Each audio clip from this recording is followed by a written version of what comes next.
And according to the Christian tradition, it was here that the angry mob from the synagogue of Nazareth tried to kill Jesus by throwing him off the cliff. Okay? And I'd like to read the account in the Gospel of Luke, Luke chapter 4, verse 16 and following. Okay, so if you can just get a little closer here. And we have some company here. And the historical context of this is the beginning of Jesus' public ministry. Remember, Jesus was born in Bethlehem as the blood descendant of David. He was, however, raised over there in Nazareth, and then at the age of 30, he began his public ministry. By the way, why the age of 30? Because back in the day, when a man was in his full... Exactly. Okay, according to the Jewish tradition, you could not assume public position before the age of 30. Okay, you could not become a rabbi, teacher before then. So it's interesting to find that although Jesus was very able, capable of, beginning his public ministry before then, you remember that even as a child, he taught at the temple. He did comply with these social codes and ultimately began his public ministry at the age of 30. And so what marks the beginning of his ministry is, of course, his baptism. The Jordan River, he will spend some months in the Jerusalem area, and then he returns to Nazareth, and you remember that he settles in Capernaum. And Luke chapter 4 describes how Jesus came back to the place where he was brought up, which was the small village of Nazareth. Now you need to understand that 2,000 years ago, Nazareth was far smaller than what you see here today. Okay, it was a tiny little village, probably no more than a few hundreds of people that were living there, just a few dozens of houses. That was it. Okay, so everybody knew everybody else in Nazareth in those days.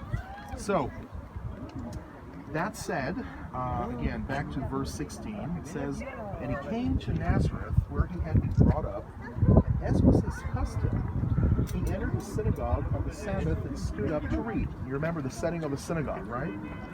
And the book of the prophet Isaiah was handed to him, and he opened the book and found the place where it was written, "The Spirit of the Lord is upon me, because he anointed me to preach the gospel to the poor. He has sent me to proclaim release to the captives and recovery of sight to the blind, to set free those who are oppressed, to proclaim the favorable year of the Lord." By the way, what was he quoting? Isaiah 61. Isaiah 61. Isaiah 61. That's right. Isaiah 61. Yeah. Isaiah 61. And verse 20 reads, "And he closed the book, gave it back to the attendant, and sat down." Now, let me ask you a question. Why did it finish there?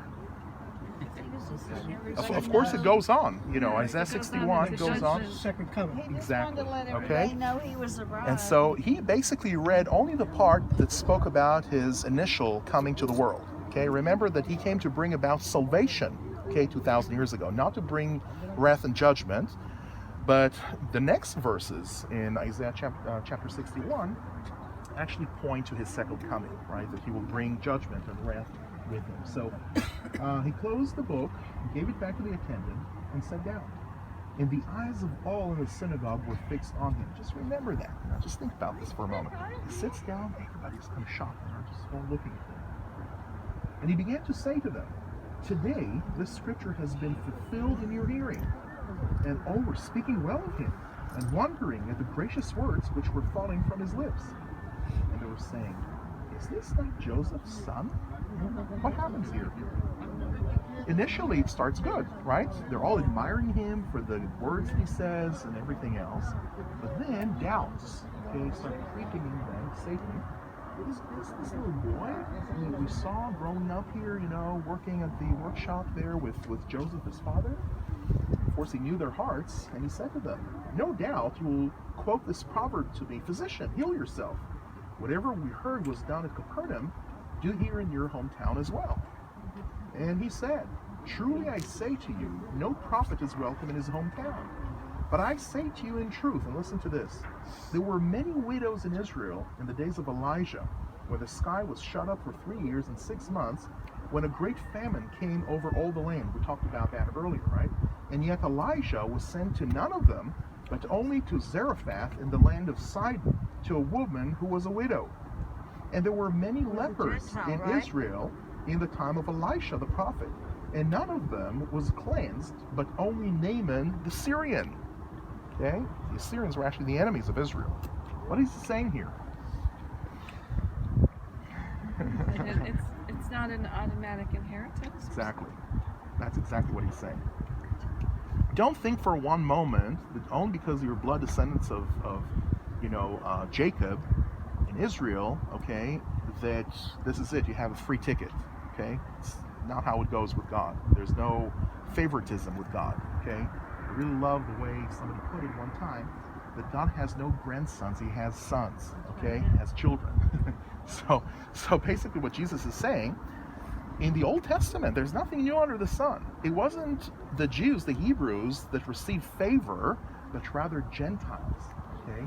He was actually hinting to the day and age, and we live in that age today, that the word of the Lord and God's grace will be extended to the Gentiles. This was something, obviously, which infuriated them. What do you mean? We are the chosen people. How can you say such things, right? And all the people in the synagogue were filled with rage, and when they heard these things. And they got up and drove him out of the city and led him to the brow of the hill on which their city had been built. According to the tradition, it was right here. You can see the precipice down there. In order to throw him down the cliff. But passing through their midst, he went his way. Okay? Remember